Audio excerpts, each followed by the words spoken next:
I'm going to focus on my project. It's called D2 Place. Actually, recently we just got awarded. Oh, can you see the presentation? Okay. We just being awarded by the Our Hong Kong Foundation. It's a Business for Social Goods Award, Grand Award. And it's actually our D2 Place project. Is while we're doing business, but we can also address the social issues and taking care of the community. So this is pretty much and it's also the campaign, the award is also, the theme is creating a social shared values. So it's how we business sector, our project, how we can also take care of the win-win situation, the solutions with the fashion brands. So, okay, let me give you a very brief background of our company.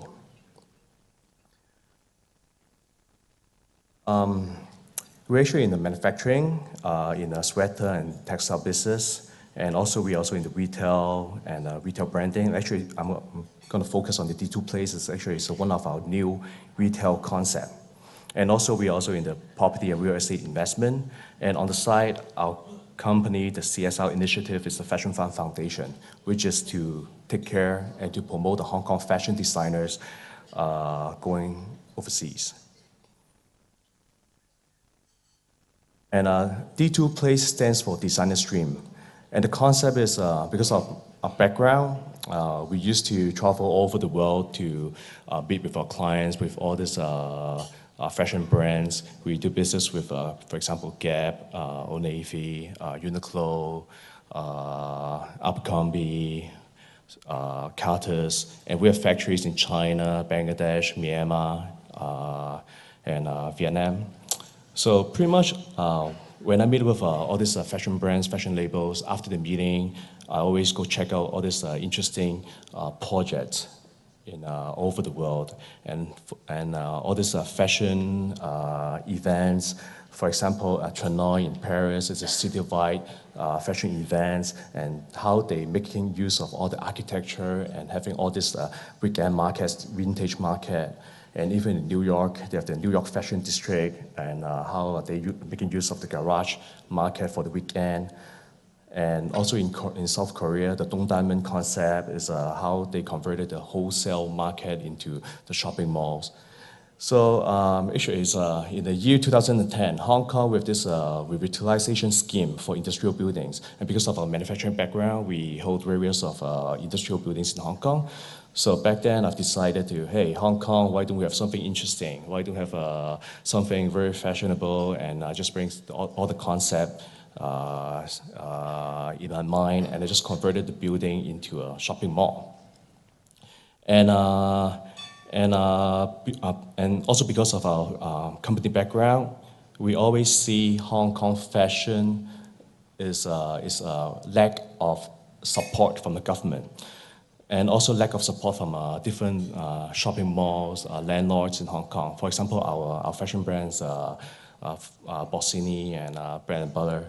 And but back then, when we were looking for a very good space, talk with the landlord for space, to rent a space, they always offer the best spots to international brands. So even Hong Kong developers, Hong Kong, the society doesn't really care about the Hong Kong fashion. When you talk about like any metropolitan, like New York, and France, and you can easily name 3 fashion brands. But if you ask a Hong Kong local person, hey, can you name 3 Hong Kong fashion brands? It will take them a while to come up with 3 fashion brands. So that's really, and back then we have all these hard issues finding a space for our brands. So I ended up, hey, I'm just going to create my own mall, and I'm just going to throw all these Hong Kong local brands in it. And also, we're supporting this entrepreneurship model. And we're taking care of the new designers and the new startups.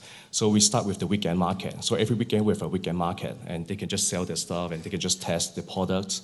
Once they're doing, okay, these are some of the photos and give you ideas of the weekend markets.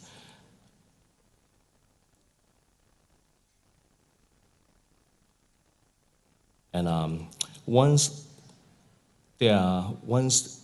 they are they're comfortable with running the business for the weekend markets, they can upgrade into pop-up store, which only for 1 to 3 months, and they don't have to invest in the furniture, and they can just get the products, but they have to follow the mall operating hours.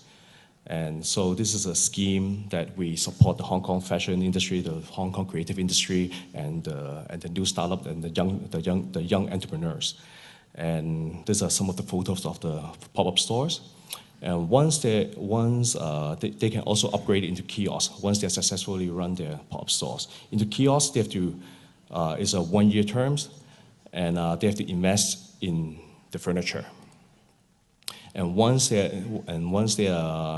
after that, they can upgrade into a shop.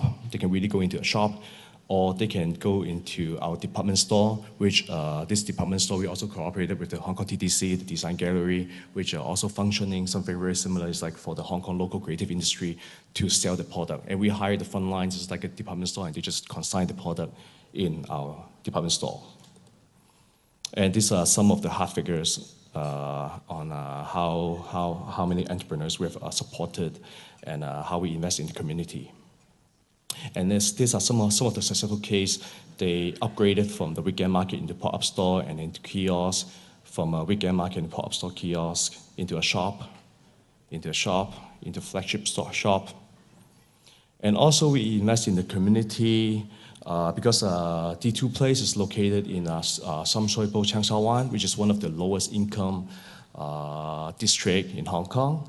So, because of a shopping mall, at the very beginning, all these local brands in our shopping mall, actually a lot of end customers didn't know about these fashion brands because they could not,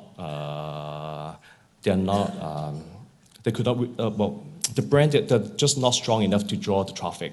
So we have to spend a lot of money to promote the brands, and we have to do a lot of investment in doing the marketing campaign to get more traffic for them to get to know the brands, to walk into the mall and they realize the brands are there.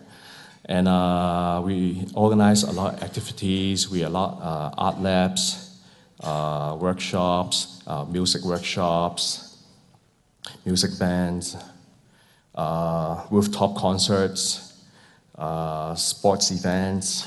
Actually, this Adidas really want to reach out to the Hong Kong local, the younger crowd, because now a lot of young people, we have drawn a lot of young people coming into our shopping mall. So all this now all these fashion brands, they want to reach out to the younger generation. So they have this kind of a collaboration and cooperations with us and the French May. And these are all the community events to serve the whole Cheung Sha Wan area.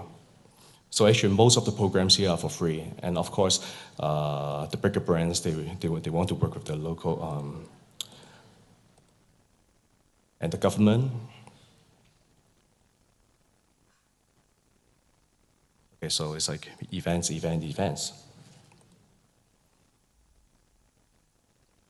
Okay, so how is the business for social goods and create the shared values? How does this work? Is business-wise, we invest a lot. We invest in marketing. We invest in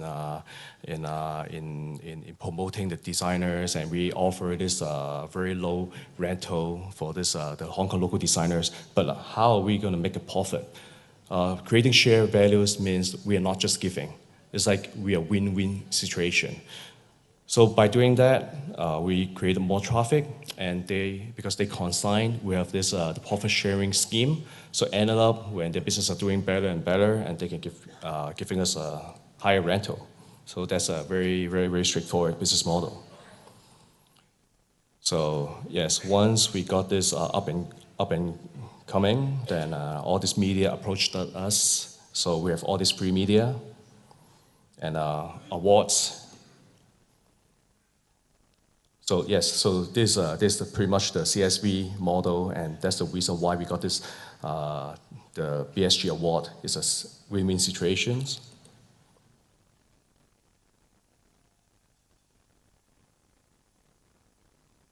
So for us, we only in a community. We're only functioning very small part. We're only the business sector. So we only function in this part. But now we see more and more property developers in Hong Kong are willing to take up more social responsibility. So now, and of course, Hong Kong, the new policy scheme, they are allocating more money, investing in the fashion and the creative industry. So we really see the Hong Kong creative industry and the fashion industry is really up and coming. And well, these are more of some of the upcoming events. And yes, and the CGV camera cinemas is going to open in D2 Place. And this is also because they want to reach out to the younger generations of Hong Kong. They have looked into various shopping malls, but their first cinemas in Hong Kong, why they have reached out to D2 Place, because they really think this project is very unique and they want to have a very good marketing for their brand to launch in Hong Kong. So that's why the CGV cinema is going to open in Hong Kong. Oh, and this Versus Stadium, actually this is a young startup. This is actually the first esports bar in Hong Kong. And actually when you go there at night, it's full of young kids drinking beer, and almost every week the police come to our mall. So that's pretty much the D2 Place is the project for the young crowd. Thank you.